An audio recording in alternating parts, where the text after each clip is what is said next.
IPL 2026లో Kolkata night riders 5వ ఓటమిని ఎదుర్కొంది. ఇప్పటి వరకు 6 మ్యాచ్లు ఆడిన కేకేఆర్ 5 మ్యాచ్ల్లో ఓడిపోగా ఒక మ్యాచ్ వర్షం కారణంగా రద్దయింది. గుజరాత్పై గెలుపే లక్ష్యంగా బరిలోకి దిగిన కేకేఆర్ ఆ రేంజ్లో ప్రదర్శన చేయలేకపోయింది. కెమెరాన్ గ్రీన్ పోరాడిన మిగతా బ్యాటర్లు విఫలమవడంతో 20 ఓవర్లలో 180 పరుగులకే ఆలౌట్ అయింది.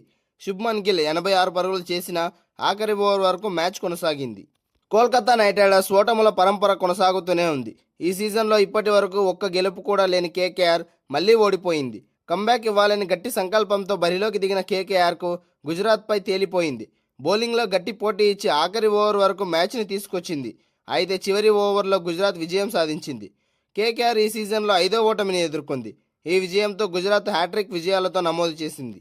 అహ్మదాబాద్ నరేంద్ర మోడీ క్రికెట్ స్టేడియం వేదికగా Gujarat Titans Kolkata night riders మధ్య మ్యాచ్ జరిగింది.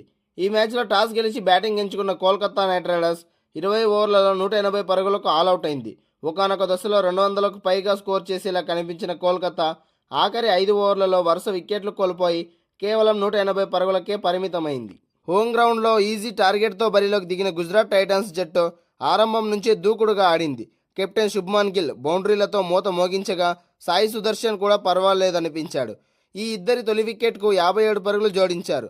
సాయి సుదర్శన్ 16 బంతుల్లో ఒక 4, 2 సిక్సర్ల సహాయంతో 22 పరుగులు చేసి అవుట్ అయ్యాడు.